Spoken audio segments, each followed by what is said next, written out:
이 시각 헤드라인입니다. 첫 번째 소식입니다. 올해 첫 기준금리 결정을 앞두고 한국은행의 고민이 깊어질 것으로 보입니다. 경기 부양과 환율 사이의 딜레마 때문인데요. 증권가 내부에서도 금리 전망에 대한 고심의 흔적이 엿보이는데 금토일을 불과 이틀 앞두고 기존 전망을 뒤집은 증권사가 나타나기도 했습니다. 일각에서는 이찬용 한흥 총재 취임 후 가장 어려운 금리 결정 회의가 될 거라고 보고 있습니다. 두 번째 헤드라인입니다. 조선업종이 오늘도 강세를 이어갑니다. 수주 잔고를 충분히 확보하고 도널드 트럼프 2기 출범을 앞두고 협력을 기대하는 투자자가 많은 것으로 보이는데요. 금융정보업체인 FN가이드에 따르면 국내 증권사들은 HD 현대중공업의 올해 영업이익을 평균 1조 2천억 원으로 예상하기도 했습니다.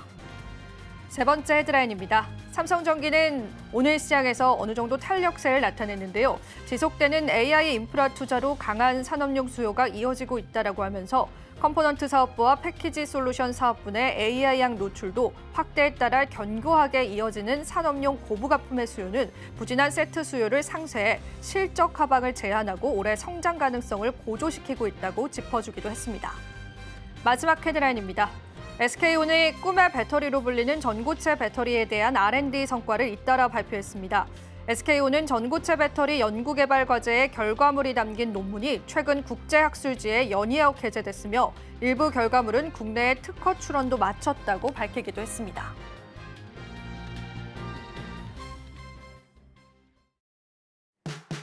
시청자 여러분 안녕하세요. 마켓 쇼쇼쇼 진행을 맡은 이지영입니다. 자, 우리 증시 오늘도 마감 시작을 향해 가고 있습니다. 상승폭은 다소 아쉽지만 그래도 코스닥 지수에서는 1000종목 이상의 상승세를 보여주고 있습니다. 수급도 다소 아쉬움에도 불구하고요. 국내 증시는 또 글로벌 증시 대비해서도 강한 체력을 보여주고 있는 시점인데요. 우리가 또 좋은 시장의 재료들 잘 흡수하고요. 또 시장 모멘텀을 마음껏 만끽하는 그런 시장이 되셨으면 좋겠습니다. 자, 그렇다면 오늘도 시장 상황 잠깐 살펴보고 가실 텐데요. 오늘 마감가는 어떤 모습으로 형성되고 있는지 같이 한번 살펴보겠습니다. 자, 역시나 다양한 또 상승과 하락을 반복하고 있는 시점까지도 현재 확인이 되고 있습니다. 비교적 반도체주는 오늘 약세를 나타내고 있지만 LG 에너지 솔루션을 필두로 삼성 SDI도 상승하면서 오랜만에 2차 전지 관련 주들이 증시를 좀 상방으로 이끌어주고 있는데요. 특히나 오늘 전고체 개발 소식도 있었고 또 증권가의 리포트 영향들도 받아가는 모습인데 LG 엔솔이 3.3%, 삼성 SDI가 3.27%의 상승률을 나타내주고 있습니다. 자, 그리고 에코프로비엠이 오늘 시장에서 특히나 8%나 상승을 합니다. 시가총액 상위 종목이기 때문에 코스닥 지수를 좀 이끄는 모습까지도 보여지면서요. 2차 전지주 오랜만에 또 반등 양상 시연하고 있습니다. 간밤 뉴욕 증시에서 테슬라에 관한 좋은 호재 뉴스들도 많이 나오더라고요. 여러 가지 영향력들을 2차 전지주들이 받아간다라고 보시면 되겠습니다. 반면에 금융주는 오늘 하락하네요. 1.12% 하락을 하고요. 전반적으로 보험 관련 주들도 오늘 시장에서는 하락하는 흐름 보여주고 있습니다. 운수 장비 쪽으로의 수급도 오늘 탄탄하게 들어오는데요. 현대차와 기아차가 동반 상승해주면서 자동차 업종에 관한 시장의 시선들도 조금은 달라지고 있다라고 보시면 될 것 같습니다. 자, 오늘 네이버와 같은 인터넷 대표주들은 보합권 나타내고요. 크래프톤과 같은 미디어 관련 주들이 오늘 시장에서는 상승 모습 보여주면서요. 추가적으로 틱톡 금지법에 따라서 광고 대행사 관련 주들도 오늘 시장에서의 급등 양상들 시연해주고 있습니다. 제약바이오주들 같은 경우에는 오늘 수주 소식이 있었습니다. 삼성 바이오로직스 같은 경우에는 오늘 시장에서도 상승하는데요. 역대 최대 수주 소식들 전해지면서 CDMO 관련주들을 이끄는 모습까지도 확인되고 있고요. 지금 현재 JP모건 헬스케어 컨퍼런스 이어지고 있기 때문에 이 제약바이오 섹터들은요. 추가적인 시장 모멘텀 가져갈 수 있다라고 하는 부분들도 살펴보시면 좋으실 것 같습니다. 자, 이렇게 마감가 체크를 해보셨습니다. 각각의 종목 섹터마다 다른 양상이지만 분명히 시장에서 강한 섹터군들도 있다라는 것에서 우리 시장의 희망들 같이 찾아보면 좋겠습니다. 자, 마감 시장 그리고 그 이후의 전략까지도 저희가 내일 시장 내다보면서요. 같이 잡아드릴 테니까 저희 방송과 함께 해보시면 되겠습니다. 그렇다면 마켓 쇼쇼쇼 2부도요. 같이 한번 달려보겠습니다. 본격적으로 출발합니다.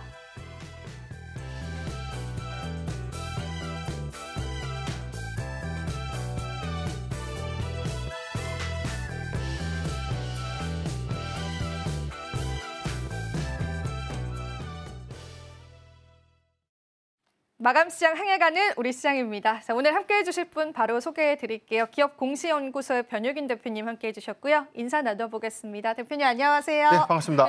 네, 우리 시장 또 어떻게 보시는지 코스피 코스닥의 분위기가 좀 다른 느낌이 보여지긴 하는데요. 한번 또 시장 점검 좀 해주시죠. 네, 시장 상황들 특히나 미국의 강한 고용 지표가 이번 주 이 발표 예정인 PPI 그리고 CPI에 관련된 인플레이션 지표가 증가될 수 있다라는 우려감들이 반영이 되면서 어제는 기술주 중심의 이 조정에 좀 빌미가 좀 있었고 오늘의 경우에도 해당되는 우려감들 특히나 1월 금리 동결 가능성들이 높아지면서 수급적인 부담이 좀 되었을 텐데 오늘 일회성 수급 반영 이후에 일회성 조정 이후에 오늘 외인의 수급 부재는 다소 좀 아쉬운 부분들이지만 전체적으로 양시장 견조한 흐름들을 좀 보이고 있다는 차이점을 주목해야 되지 않을까.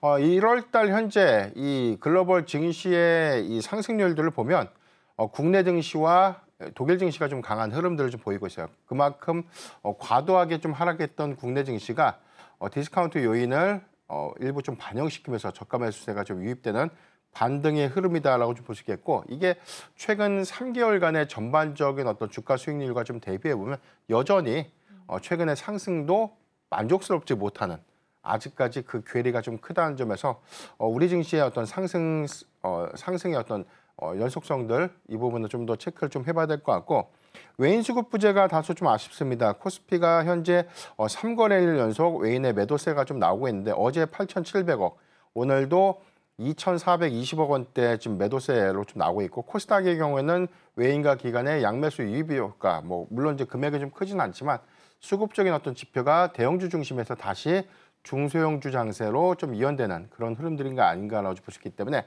아직까지는 이 대형주 중심의 수급 이탈이 중소형주 개별주 장세로 좀 이어질 수 있는데 좀 고민이 좀 되는 포인트가 이번 주부터 미국도 마찬가지고 국내 증시 역시 4분기 어닝 시즌이 좀 본격화되는 그런 부분들, 특히나 대형주를 좀 중심으로 한 수급의 연속성들을 좀 가져갈 수 있는 실적이라는 이 키워드를 우리가 좀 주목을 좀 해볼 필요가 있겠고 해당에서는 4분기 수출 데이터에 대한 실적 양극화가 이번에 또 분명히 있을 겁니다. 그렇기 때문에 3분기에 양호한 실적 기조를 좀 보였던 그런 종목들의 선침의 전략은 유효하지 않을까라고 좀 판단해 보겠습니다.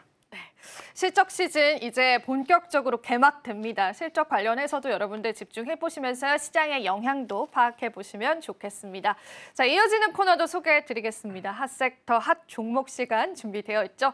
자, 오늘도 저희가 또 유망한 섹터 그 안에서 두 가지 종목들 꼽아봤고요. 예스 5월로로 단도직입적으로 여러분들에게 투자 전략 세워드릴 거기 때문에요. 여러분들 채널 고정하시면서 전략들 세워보시면 좋겠습니다. 자, 핫 섹터, 핫 종목 시간 잠시 뒤에 만나보고요. 저희는 잠시 뒤에 다시 찾아뵙도록 하겠습니다.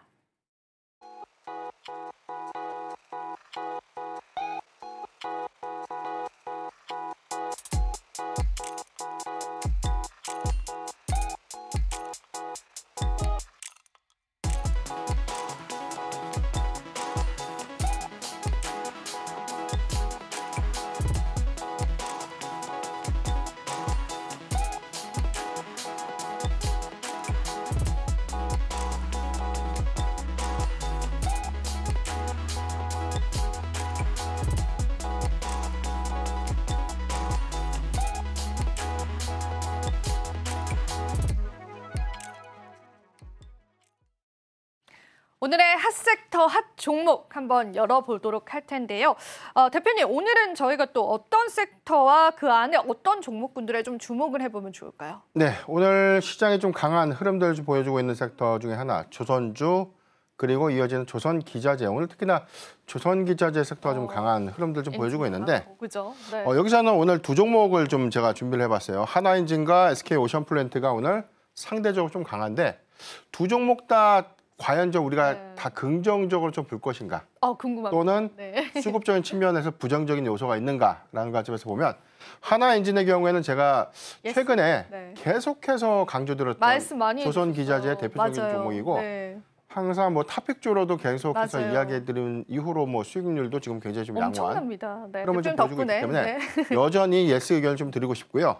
SK오션플랜트의 경우에는 일단 노. 노입니까? 제가 원래 이제 네. 예스맨인데 네, 맞아요. 오늘 좀 예스맨이신데. 노를 좀 외친 이유가 네. 사실 모든 수급들이 다 좋다라고 좀 볼 수는 없어요. 그러니까 우리가 종목의 섹터들이 전반적으로 좀 강한 흐름들을 좀 보여줄 때 선별적인 종목의 차이점들, 특히나 수급이 더 연속성을 좀 보일 것인가라는 관점에서 해석을 해보면 모든 종목들을 다 동일한 기준으로 평가를 할 수는 없을 것 같고 차이점이 좀 있다면 하나엔진의 경우에는 2025년도 가시성 있는 수주의 연속성, 수주 성과가 올해 2024년도보다 2025년도에 대한 기대치가 더욱더 높아진 측면들, 그런 부분들이 하나그룹의 밸류체인을 구성하고 있고 여기에 관련된 엔진 수요가 오히려 하나엔진의 어떤 기회로 좀 작용될 수 있는 부분. 최근에 중국향 6,200억 원 규모의 엔진 추가적인 어떤 수주가 좀 있었습니다. 이 부분은 올해 3분기까지 12년 만에 사상 최대 수주 장고를 좀 기록했던 그런 수주의 연속성들이 올해 4분기에 사상 최대가 예상되고 있고 이 기조는 2025년도까지 유지될 수 있는데 지금 우리가 조선의 리드 타임은 뭐 24개월에서 많게는 한 30개월이라고 좀 말씀드렸어요.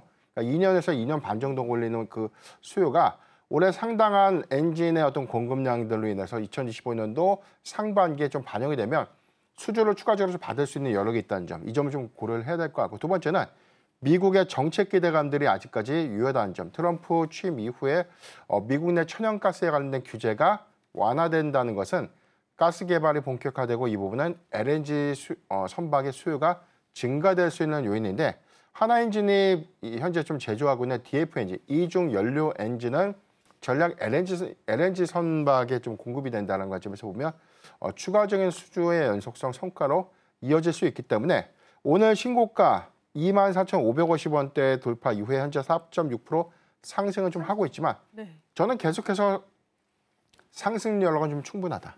실적이 주는 가시성들이 아직 주가의 점진적인 반영을 더 이뤄야 된다는 관점에서는 저는 뭐 하나엔진의 경우에는 조정시 매수 전략 유효하다라고 좀 말씀드리겠고 보유자께서도 지금 뭐 크게는 22,000원대가 좀 이탈되지 않는다면 편안하게 좀 가져가도 좋은 구간이 아닐까라고 좀 말씀을 드리겠고요.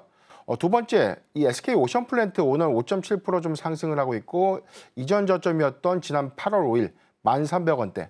다만 이전 고가가 한 2만 원대 중후반에 형성됐던 구간과 대비했을 때 현재 주가는 굉장히 좀 저렴하다는 인식이 좀 있지만 한 가지 아쉬운 부분이 있어요.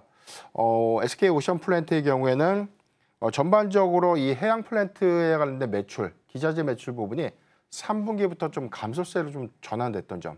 여기에 대해서 지금 노이즈로 좀 부각될 수 있는 미국의 이 그린 뉴딜 정책의 변화.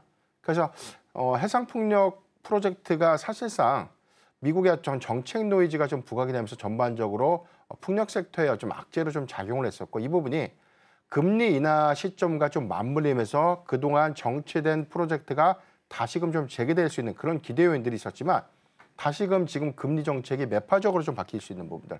그래서 올해 패드워치도 3월 그리고 5월까지도 금리를 동결할 수 있다라는 그런 우려감들은 전반적인 해상 프로젝트 또는 풍력 프로젝트의 대형 프로젝트가 재개되기보다는 조금 더 보수적 관점에서 위축될 수 있는 요인들을 고려를 좀 해야 될 것이기 때문에 SK 오션플랜트의 경우에는 실적 개선에 관련된 기대감도 주목을 좀 해봐야 되지만 단기적 관점에서는 뭐 그린 뉴딜 정책의 훼손 그리고 여기 대해서 금리 동결이라는 이런 어떤 기조가 조금 더 중기 그리고 장기화로 좀 이어진다면 오히려 프로젝트의 연속성들이 좀 다소 제한적이지 않을까라고 좀 볼 수 있기 때문에 업황 관점에서 SK 오션플랜트와 하나엔진 전반적인 조선 기자재의 옥석 가리기는 필요하다는 점 참고하면 좋을 것 같습니다. 기자재 쪽이 굉장히 강하고 계속되는 탄력도 예상이 됐지만 그래도 그 안에 옥석 가리기는 필요하다라고 보여진다라고 하셨는데 오늘 현대임스라는 종목도 상당히 네. 강했거든요.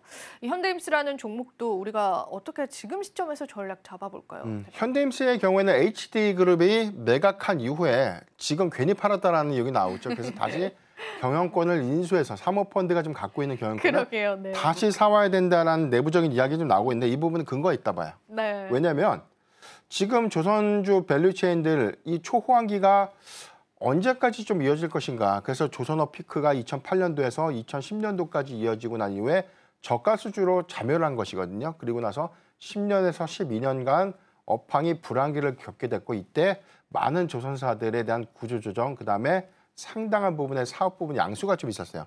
그런데 최근에 슈퍼사이클 기존은 다르죠. 과거에 저가 수주에 좀 집중됐던 수주 전략들이 이제는 고부가 선박으로 좀 재편될 수 있고 과거의 악몽들이 있다 보니까 조선사들이 비교적 리스크 관리에 중점을 좀 주는 그런 관점들을 좀 고려해 봤을 때 지금 기자재 업종과의 충분한 시너지를 좀 낼 수 있는 고려점들을 보면 현대임스의 향후 뭐 경영권 인수 부분들은 허황된 그런 기대 요인들은 아니다라는 점 참고를 하면 좋을 것 같고요. 이런 관점에서 지금 HD 현대 마린 엔진이라든가 HD 현대 마린 솔루션, 그다음에 현대 힘스 같은 그런 종목들의 경우에는 오히려 조선업 호황에 따른 조선 기자재에 관련된 공급량들을 충분히 이어갈 수 있는 낙수 효과 관점에서도 주목을 좀 해봐야 되겠다라고 볼 수 있겠고 그 이외에 뭐 중소형 종목들의 경우에는 주가의 상승 탄력도는 좀 좋지만 3분기 실적까지 상당히 부진한 흐름들을 우리가 좀 유의를 해야 되지 않을까라고 좀 말씀드렸습니다. 네, 오늘 현대임스 전략들 같이 받아봤는데 앞서서 SK 오션플랜트 말씀해 주셨을 때 그린 뉴딜 정책에 관련돼서도 말씀해 주셨잖아요. 이 리스크가 이제 트럼프 들어오고 나서도 계속 반영이 될 가능성이 있을까요? 그렇죠. 아무래도 지금 바이든 행정부에서 적극적으로 좀 펼쳤던 친환경 재생에너지 관련 사업들, 특히나 태양광, 풍력, 그다음에 뭐 수소 관련된 부분들. 그래서 지금 AI라는 시대가 개막을 했고 여기에 관련된 전력 수급이라는 이 키워드는 굉장히 좀 중요한 단서가 좀 될 수 있는 부분이기 때문에 친환경 재생에너지 정책들이 아주 폐지될 수는 없는 것 아닌가라는 부분들. 그래서 이 부분이 일부적으로 좀 맞지만 바이든 행정부에서 보여줬던 이 확장 성과에서는 트럼프 취임 이후의 전략들이 다소 좀 보수적으로 좀 바뀔 수 있는 그런 시각들을 좀 우리가 주목을 해보면 그동안 육성됐던 뭐 태양광이라든가 풍력 프로젝트보다는 뭐 원전이라든가 자체적인 석유, 천연가스 개발을 통한 전통적인 에너지원을 활용한 전력 수급이라는 이런 관점에서에 대한 정책 기조가 좀 달라질 수 있기 때문에 이 부분은 일부 노이즈가 좀 될 수 있겠고 두 번째는 태양광 업황의 경우에도 2024년도 뭐 트럼프 정책에 관련된 리스크 때문에 주가가 좀 빠진 것이 아니라 상당히 실적적인 훼손도 심했어요. 이 부분은 중국의 저가 웨이퍼 공세도 좀 있었고 이 부분이 고부가 관세라는 그런 부분들과 좀 맞물리면서 하반기 기점 그리고 올해 2025년도 상반기의 실적의 일부 개선 기대감들은 좀 유효하지만 전체적인 어떤 시장의 투심들은 정책 변화에 관련된 우려감들을 일부 좀 반영시키는 것이기 때문에 2차 전지와 좀 동일한 어떤 리스크 요인이다라고 좀 이해를 하면 좋을 것 같습니다. 네. 우리가 추가적인 리스크까지도 체크를 해봤고요. 그렇다면 저희가 이제 이어지는 핫섹터 살펴보면서 시장 전략들 잡아가 보도록 하겠습니다. 자, 오늘 두 번째 라이벌 대결 한번 시작해 보도록 할게요. 대표님, 오늘 두 번째 라이벌 대결 우리가 어떻게 해볼까요? 네, 두 번째는 오늘 좀 강한 흐름들, 어제 이어서 오늘도 좀 강한 흐름들 보여주고 있는 엔터주를 좀 보고 있는데 크게 오늘 엔터에 우리가 좀 대장주, 4대 엔터사 하면은 뭐 하이브도 있고 JYP? SM, JYP, 그다음에 YG 이렇게 있는데 수급적인 측면에서 오늘 SM이 좀 강해요. 네. 그런데 저는 이제 실적적인 측면들, 추가적인 어떤 주가의 업사이드 관점에서는 JYP 엔터와 YG 엔터테인먼트를 보면 좋겠다. 그래서 두 종목 모두 다 예스 의견을 좀 드리고 싶은데 이번엔 예스맨이시네요. 네. 사실 엔터사의 경우에는 우리가 4대 엔터사들을 좀 제외하고 그 이외의 다른 엔터사들의 수익 지표가 워낙 안 좋고 주력 맞아요. 아티스트들에 대한 성과가 좀 부재하다 보니까 확장성 관점에서 4대 엔터사들을 좀 중점적으로 좀 볼 수밖에 없는 그런 요인들 좀 주목을 좀 해봐야 될 것 같은데 오늘 강한 수급 흐름은 역시 SM이 좀 보여주고 있어요. 이 부분은 2월 달에 중국의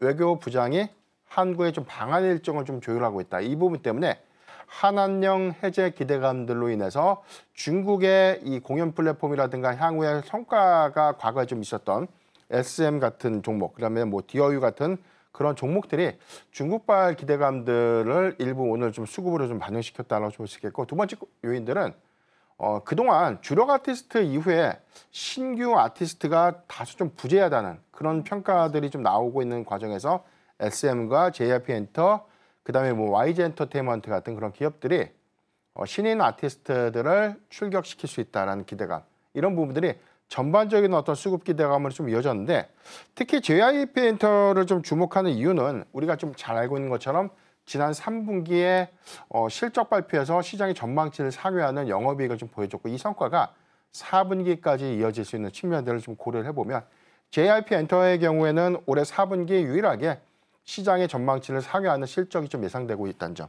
트와이스 그리고 스트레이트 키즈로 좀 이어질 수 있는 해당되는 공연 성과, 앨범 판매량들이 이번 4분기 실적에 상당한 좀 기여로 좀 작용될 수 있는 부분들을 고려했을 때 일단 실적의 기대감들이 있겠고요. 두 번째는 스트레이트 키즈의 이 해외 공연 일정들이 좀 더 구체화가 됐는데 누적적으로 보면 180만 명, 뭐 일평균으로는 4만 7천 명 규모의 이 공연 일정들이 수립이 됐는데 180만 명 곱하기 한 20만 원대 티켓이라고 하면 이게 상상이 좀 될까요? 네, 엔터사가 이렇게 좀 됩니다. 많은 돈을 벌 수가 있을까라는 그러게요. 그런 네. 기대감들이 이제 구체화가 된다는 관점에서 JYP 엔터는 사실상 수급의 어떤 기대 요인들보다 2025년도에 대한 성과 기대감, 실적 기대감이. 그렇죠. 네. 이 부분을 좀 주목을 해봐야 될 것 같습니다.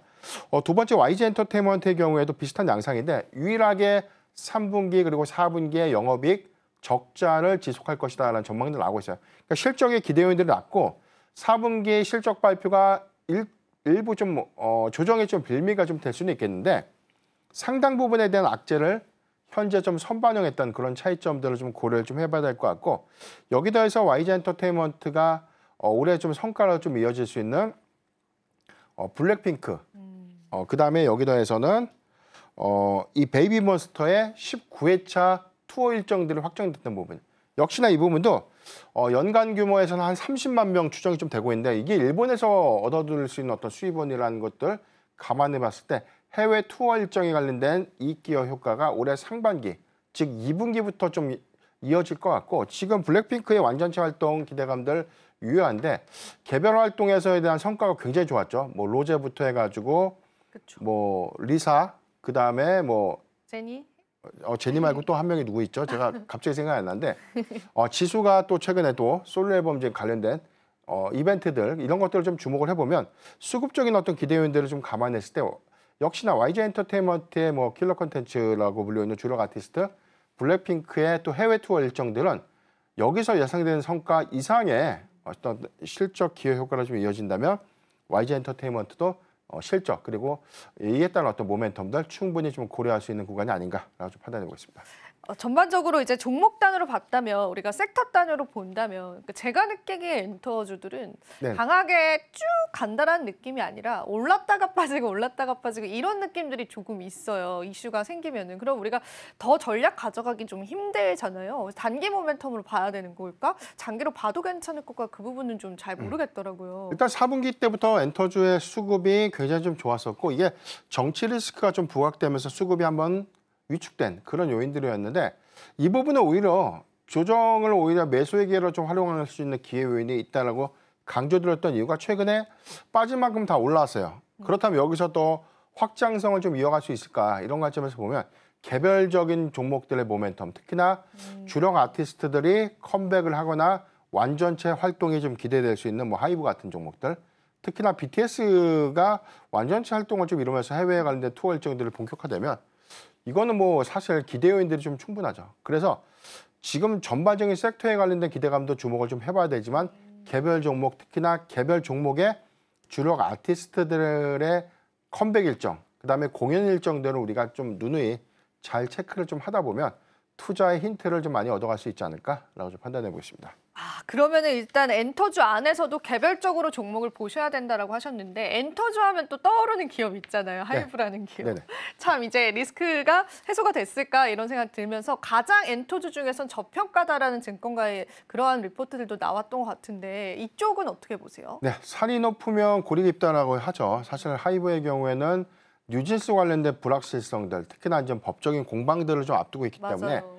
해당되는 부분들이 잠재적인 리스크로 부각이 됐고 이게 주가의 어떤 상승 탄력들을 저해시키는 원인이 좀 됐는데 여기를 덮을 수 있는 이슈가 이제 BTS의 컴백, 완전체 활동이 아마 올해 이제 상반기까지는 어려울 것 같고 하반기인데 하반기에 조금 더 이 활동 시기를 좀 더 당긴다면 충분한 하이브의 어떤 기대 요인으로 좀 작용될 수 있지 않을까라고 좀 보셨기 때문에 전체적인 어떤 수입원들에 관련된 성과 실적의 기대 요인들은 지금 하이브가 가장 큰 그러니까 총량 기준에서는 뭐 하이브가 가장 크지만 JYP 엔터를 좀 주목하고 있는 이유는 영업이익의 확장성들이 지금 4분기부터 성과로 좀 입증되고 있죠. 그러니까 그런 부분들 때문에 현재 수급적인 부분에선 JYP 엔터가 더 많은 수급을 좀 반영시키고 있지만 하이브의 경우에는 사실 이 뉴지스 관련된 구체화된 소송 결과들이 본격화되거나 좀 가시화된다면 여기다 해서 뭐 BTS에 관련된 컴백 일정들이 관련된 가시성 있는 그런 일정 수립들이 좀 더 구체화가 된다면 충분한 수급 유입 내지는 뭐 대장주로서에 대한 수급 반등 저는 충분히 예상해 볼 수 있다라고 좀 말씀드리겠습니다. 그러면은 엔터주 전반적으로 보셨을 때 지금 우리가 사도 괜찮을까? 그 관점은 어떻게 보세요? 아, 그럼요. 지금 괜찮아요? 계속해서 네. 좀 관심 있게 봐야 되는 것이고 지금 JYP 엔터의 지금 일봉 차트 잠깐 보면 최근의 고가 8만 원대, 그다음에 이후에 지금 주가가 뭐 7만 5천 원대인데 이전 고가 14만 6천 원대 되면 지금 이게 많이 올라온 것인가라는 관점의 해석이 좀 필요할 것 같고요. YG 엔터테인먼트의 관점에서도 역시나 이전 고가 대비 저점 29,950원대 회복 이후에 지금 엔터사들의 전반적인 수급 동향들 241선들은 모두 회복했고 일단 힘을 좀 응축하는 모습을 좀 보여주고는 있지만 이 부분을 추가적인 수급과 상승 기저 효과로 좀 가려면 실적이 받쳐주고 여기다 해서 아티스트들의 컴백 일정 내지는 해외 흥행 기조 이런 것들이 좀 더 구체화가 좀 된다면 저는 엔터사 올해 2024년도보다는 뭐 2025년도에 55년도가? 더욱더 이제 기대할 수 있는 요인들은 좀 크다. 그래서 우리가 2023년도에 엔터주들의 이 상반기 상승세와 좀 견줄 만한 그런 성과가 좀 예상될 수 있는 부분들을 좀 고려를 해보면 역시나 킬러 콘텐츠가 시장에서에 대한 어떤 인기 흥행도 특히나 뭐 BTS가 다시금 미국 시장을 좀 흔들 수 있는 파워를 재입증해 준다면 오히려 추가적인 상승 여력 저는 충분히 남아있다고 좀 판단하고 있습니다. 지금 시점에서의 공략도 유효하다라는 의견 주셨기 때문에요. 여러분들 한번 투자하실 때 참고를 해보시면 좋을 것 같습니다. 자, 오늘 두 가지 핫섹터 여러분들에게 전략들 잡아주셨습니다. 많은 도움 되셨기를 바라고요. 또 저희가 이어지는 코너도 있습니다. 이어지는 코너도 소개를 해드리겠습니다. 내일 시장 우리가 준비를 해봐야겠죠. 이 CTMI 속에서요. 정치 리스크에서 눈총이 안 좋았었던 원전이 이제 다시 한 번 더 시장의 키포인트로 떠오르고 있다고 합니다. 원전주 우리가 다시 한번 톱업할 필요 있을 것 같아요. 그래서 저희가 앞으로의 시장 대응 관점에서 여러분들에게 시장 힌트들 같이 나눠드리도록 하겠습니다. 기대 많이 해주시고요. 자, 우리 시장 또 마감 향해서 가고 있습니다. 마감가 어떻게 형성되고 또 내일 시장 어떻게 펼쳐질지 대표님과 추가적인 내용들 마감 시장 보고 다시 한번 이야기 나눠보겠습니다. 저희는 잠시 뒤에 다시 찾아뵙도록 할게요.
오늘도 국내 증시 마감 지어졌습니다. 양지수 모두 다 또 상승 마감하긴 했지만 그 상승폭들은 각각 다른 모습들 연출이 됐고요. 외국인 또 코스피 지수에서 2,500억 원가량 매도 물량 보여줬는데 어제 대비해서는 매도폭이 그래도 그렇게 크지 않다라는 부분에서 또 위안을 삼아봐야 할지 다양한 의문점들 남는 시장인 것 같습니다. 지금 시장 또 어떻게 보시는지 마감 시장 또 어떻게 우리가 해석을 해보면 좋을지 대표님과 이야기를 좀 나눠보겠습니다. 대표님 오늘도 마감 시황 한번 브리핑 부탁드려봐도 될까요? 네, 우선 전체적인 외인의 수급 부재는 다소 좀 아쉬운 부분들, 특히나 한 5거래일 연속 외인의 수급 유입 효과 이후에 전반적인 어떤 금리 동결 가능성들이 좀 높아졌던 그런 부분들이 수급적인 부담으로 좀 작용을 했었고, 환율의 방향성도 지금 하방보다는 상방보다 현재 기조를 좀 유지하는 그런 부분들이 일시적인 부담이 좀 될 수 있겠는데, 이번 주는 저는 좀 냉정하게 좀 말씀드리면 다소 보수적인 투자 전략을 유지해야 되는 시점이 아닌가라고 좀 말씀드리겠는데, 첫 번째가 이번 12월 생산자 물가지수 그리고 소비자 물가지수가 시장의 전망치를 좀 부합은 하겠지만 11월 대비해서 지금 PPI 경우에도 0.3% 정도가 좀 상승이 좀 예상되고 있죠.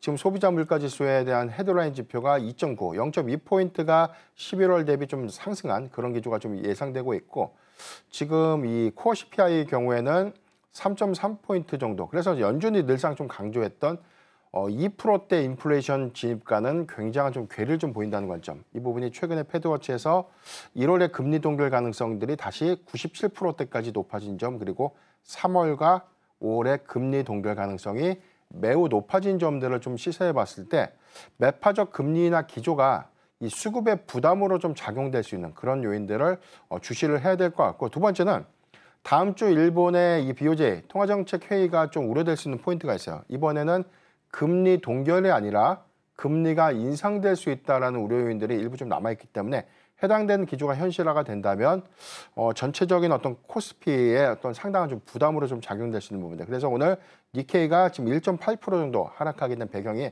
금리 인상에 관련된 우려감들이 일부 좀 반영될 수 있는 부분인데, 이 부분은 다시 한번 재해석해 본다면 NK 트레이드 관련된 노이즈가 한 번쯤 더 부각될 수 있다는 부분들을 감안해 볼 때 지금 뭐 전체적인 어떤 포트 확장보다는 좀 유연한 대처가 좀 필요한 시점이 아닌가라고 좀 판단해 보겠습니다.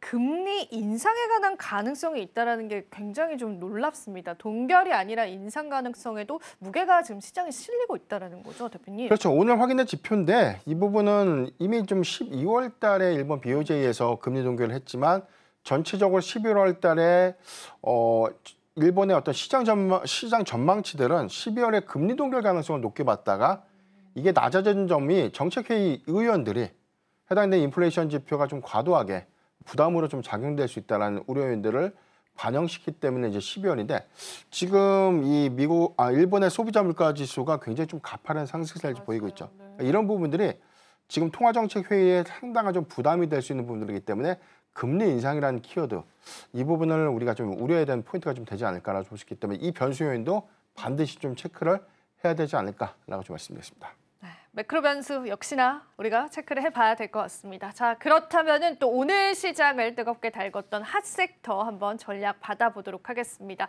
오늘의 핫섹터 바로 살펴볼 텐데요. 첫 번째 핫섹터 살펴보겠습니다.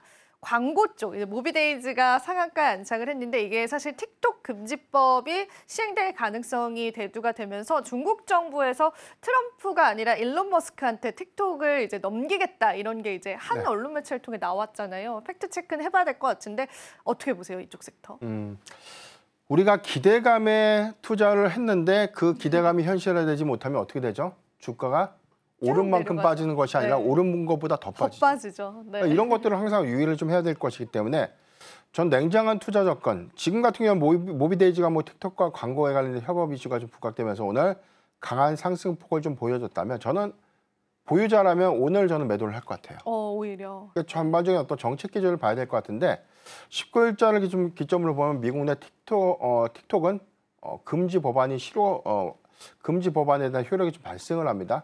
사실상 이제 틱톡이 금지가 된 셈인데 이 부분이 일론 머스크와 관련된 인수설이 좀 부각됐던 부분들이 향후에 미국의 중국 규제로 인해서 반사적인 어떤 보복 조치가 테슬라를 좀 향할 수 있다라는 어떤 우려감들, 이 부분 때문에 일론 머스크가 틱톡을 인수해서 해당되는 중국의 노여움을 달랠 수도 있다는 그런 약간의 좀 소설이 좀 반영이 좀 된 것이고 이 부분이 현실화가 좀 되지 않았기 때문에 오히려 좀 리스크 관점에서 좀 대응을 해야 되는 구간이 아닌가라 볼 수 있겠습니다.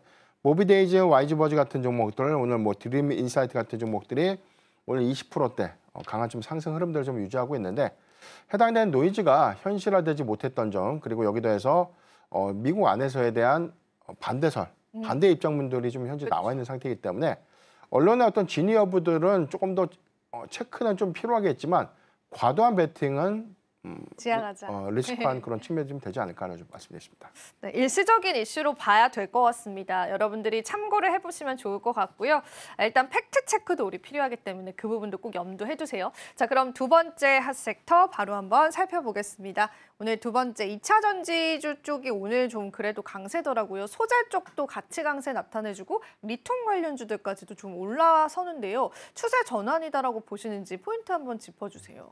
오늘 2차 전지 섹터가 오늘 전반적인 상승폭을 확대시켰기 때문에 무슨 일이 있나 그러게요. 라고 좀 판단해서 저도 열심히 찾아봤지만 해당되는 이슈는 좀 없었던 것 같고 그죠? 네. 전체적인 어떤 포인트는 두 가지 같아요. 트럼프 취임을 앞두고 첫 번째 IRA 세액공제 관련된 노이즈, 두 번째 전기차 보조금 정책에 관련된 노이즈들이 상당히 주가에 좀 반영이 됐는데 물론 이제 4분기까지에 대한 전기차 출하량들이 좀 감소됐던 부분들 원인이 좀 될 수 있겠고 다만 좀 긍정적인 요인으로 볼 수 있는 부분들이 JP모건이 테슬라에 대한 목표 주가를 대폭적으로 좀 상회했고 뭐 크게는 투자사들이 $800까지를 봐야 된다라고 좀 강조했던 부분들이 전반적인 뭐 전기차에 관련된 어떤 기업 가치를 좀 넘어서 자율주행과 로봇이라든가 기타 부가적인 산업의 어떤 확장성까지를 모두 다 고려했던 테슬라발 이슈가 일부 좀 수급적인 측면의 기대 요인으로 좀 작용됐던 그런 점들을 좀 고려를 해봐야 될 것 같고요.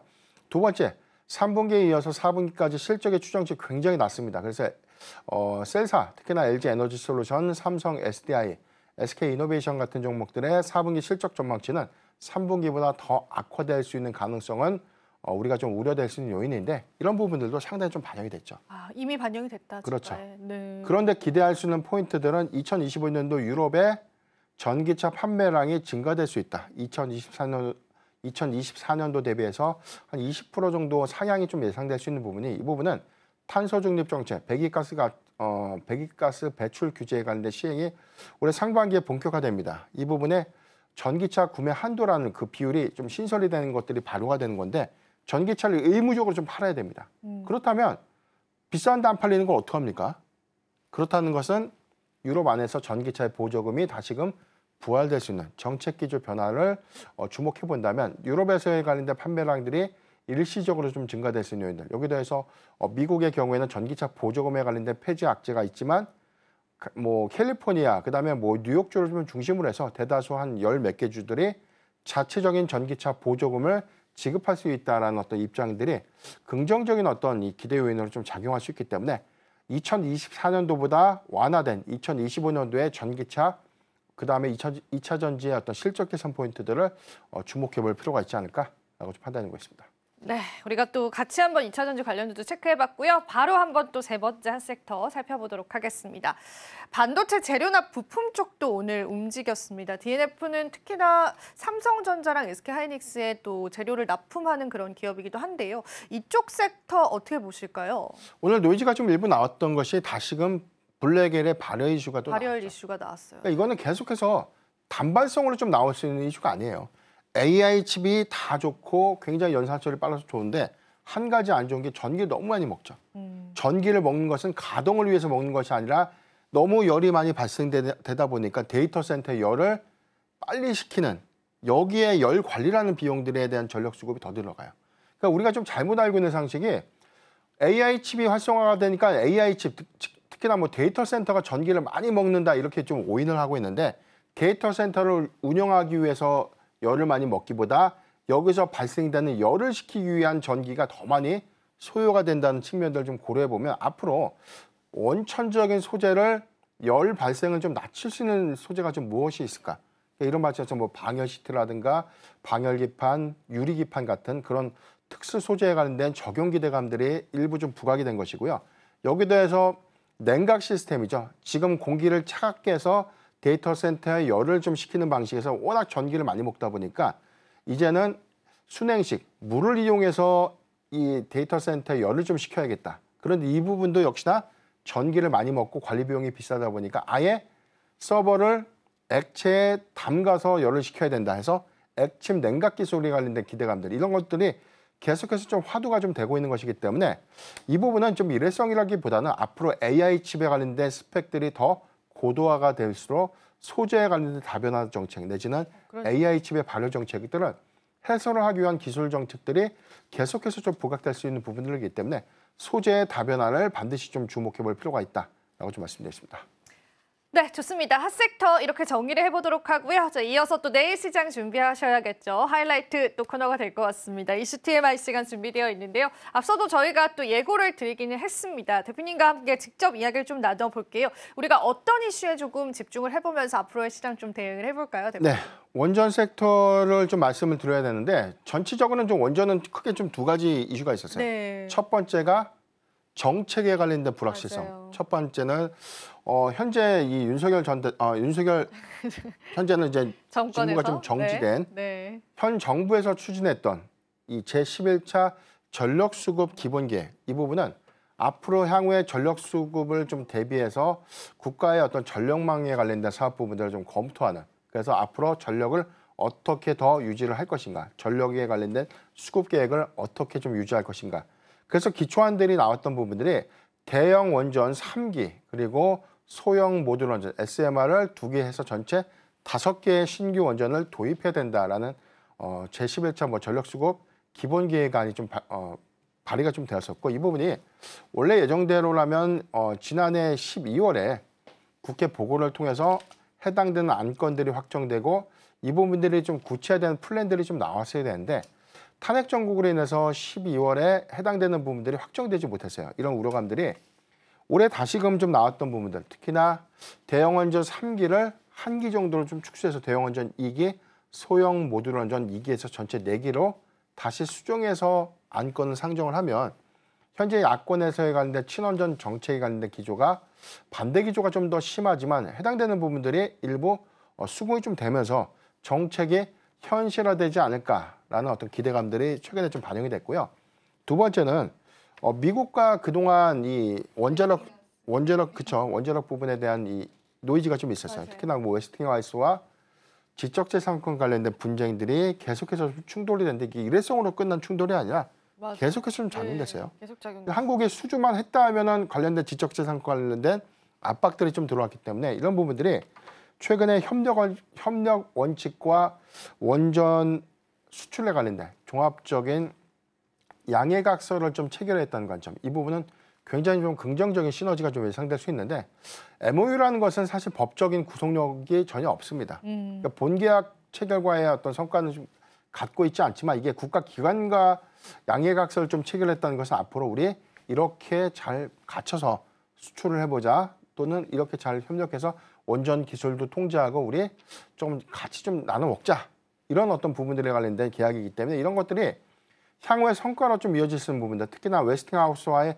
지적재산권 분쟁이 좀 가시화된 채권전 수주전에서 나왔다는 그런 부분들은 향후에 웨스팅하우스를 좀 주축을 해서 안정적인 동맹 체제를 통해서 수주의 성과로 좀 이어질 수 있는 그런 기대감들이 최근에 원전 섹터의 어떤 반등을 좀 이끌지 않았나라고 볼 수 있겠습니다. 그러면 그간 원전주들을 이제 들이우게 했었던 먹구름들이 이제는 조금 거쳤다라고 대표님은 보시는 건가요? 그렇죠. 원전에 관련된 리스크가 해소됐다라고 좀 단정할 수는 없지만 그렇죠. 네. 해당되는 장벽들, 허들은 저는 충분히 좀 완화가 됐다고 봐요. 높은 장벽이다라고 볼 수 있는 부분들, 특히나 이거 부딪히면 어떡하지라고 좀 우려될 수 있는 암초가 사라진 셈이 되는 것이죠. 그렇기 때문에 이 부분에 대한 성과는 분명 3월에 이 본계약 체결을 앞둔 채권전의 수주 가능성들은 저는 뭐 거의 100%다라고 좀 보는 게 좀 명확할 것 같고, 웨스팅하우스와 향후에 어떤 전략들을 가져갈 것인가, 특히나 이 글로벌 화두가 이 AI 산업 계약으로 인한 전력 수급이 좀 키워드가 됐어요. 그래서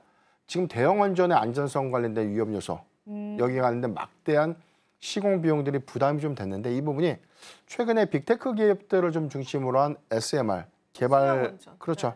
개발 프로젝트가 좀 더 가시화가 되는 부분들, 이 부분은 앞으로 하겠다가 아니라 이미 좀 현실화되고 있는 부분들이기 때문에 SMR 이 개발사들, 그다음에 이 부분을 시공하는 시공사들과에 대한 시너지들이 현재 컨소시엄 형태로 많이 구성이 되고 있고, 지금 국내 원전 개발사, 원전 시공사들 이런 기업들이 상당히 좀 미국 SMR 개발사, 뭐 지금 뉴스케일 파워라든가 엑스에너지, 뭐 테라파워 같은 그런 기업들의 지분 투자로 좀 이어질 수 있는 그런 성과가 좀 있기 때문에 향후에 프로젝트가 좀 본격화되는 그런 구간이라면 국내 원전 주기기, 또는 보조기기의 제작업체들 충분한 수혜가 좀 예상될 수 있다라고 좀 판단해 보겠습니다. 네, 그간 원전주를 눌렀던 먹구름들이 거쳤다라는 관점에서 또 SMR이라는 추가 모멘텀까지 체크해 보면서요, 이쪽 섹터 긍정적으로 바라볼 수 있을 것 같고요. 그렇다면 이 안에서 우리가 어떤 종목에 집중을 해봐야 할지 오늘의 또 승부주로서 한번 이야기를 나눠볼게요. 어떤 걸까요, 대표님? 네, 지금 참 이게 보유자 관점에서는 굉장히 좀 아픈 손가락이다. 그런가요? 왜 이렇게 주가도 많이 안 오르고 참 답답하다라고 좀 많이들 말씀하시는 전 두산 에너빌리티를 좀 말씀드리고 싶은데, 물론 우리가 이 전반적인 어떤 원자원의 신규 수주 이 부분을 봤을 때는 해당되는 어떤 시공 여력에 따른 차이가 좀 있어요. 첫 번째는 원전의 설계, 그다음에 원전의 시공, 그다음에 원전의 운영, 이렇게 세 가지 파트로 좀 크게 좀 나눌 수가 있는데, 원전의 설계 부분은 국내에서 뭐 유일한 독보적인 기업이 한전기술이죠. 그래서 한전기술의 경우에는 사실 뭐 국내 그리고 국외에서 추진하는 원전 정책의 대체적인 어떤 설계를 주력으로 할 수 있기 때문에 이 종목을 좀 논외로 좀 말씀을 드리겠고, 그렇다면 국내 수주 성과 말고 해외 프로젝트들이 좀 더 활성화되는 구간에 가장 큰 실적의 수주 연동성 내지는 기술 관점에서 어떤 종목이 있을까라는 관점, 이 부분은 두산 에너빌리티가 거의 독보적이고 유일하다라고 볼 수 있겠습니다. 해당 데서는 원전 모듈 그리고 주기기를 좀 주력으로 좀 하고 있기 때문에 이 부분은 대형 원전에 들어가고 있는 원전 주기기 제작 부분에 가장 큰 수혜로 좀 이어질 수 있겠고, 여기도 해서 SMR에 들어가는 원자로 모듈이라든가 주기기 제작에 관련된 부분들 전체 공정도의 70%를 시공을 통해서 건설해서 만들어가는 과정이 아니라 이미 공장에서 70% 정도를 만들어서 이동을 해서 마무리를 하는 그런 어떤 차이점이 있는 공정도의 변화들을 감안할 때 지금 두산 에너빌리티의 성장성들은 앞으로 좀 충분히 좀 기대할 수 있는 요인들이 좀 있겠다라고 좀 말씀드리겠습니다.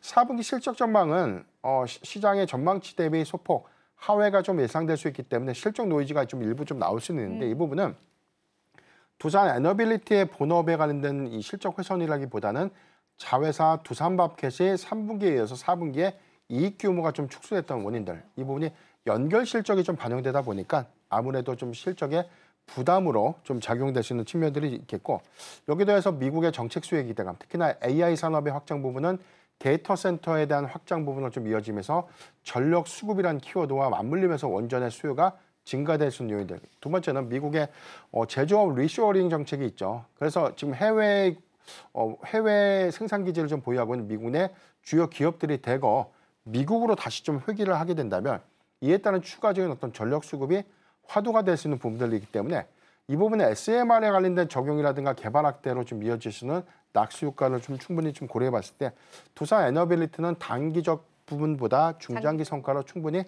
이어질 수 있지 않을까. 이 부분은 국내 11차 전력 수급 기본 계획에 관련된 국내 수주를 좀 논의를 하더라도 충분한 실적의 기대 요인으로 좀 작용할 수 있겠다. 그래서 이제 국내 요인도 11차 전기본이 확정되고 이 부분에 관련된 건설 일정들이 좀 더 구체화된 시점이라면 두산 에너빌리티는 충분히 관심을 좀 갖기에 충분한 매력적인 종목이 되지 않을까라고 좀 말씀드리겠습니다. 네, 마지막으로 짧게 우리 또 가격 어디까지만 보시는지만 한번 좀 언급을 해주실 수 있을까요? 네, 이전 고가가 25,000원이었죠. 7월 18일 주가 25,000원 부분인데 이 부분이 체코 원전에 관련된 수주 기대감들이 좀 반영됐어요. 그런데 최근에 좀 하락됐던 원인들은 국내 정치 리스크로 인해서 정책적인 노이즈로 인한 원전 산업의 위축 우려감들이 좀 반영이 됐는데, 해당되는 회사들이 미국의 어떤 동맹 기조로 좀 확인됐었고, 여기다 해서 미국의 프로젝트가 좀 더 활성화될 수 있는 요인들을 좀 고려해 보면 이전 고가인 25,000원을 단기적 목표가로 좀 제시를 해드리겠고요. 저는 목표가 한 27,000원까지를 좀 제시해드리겠습니다.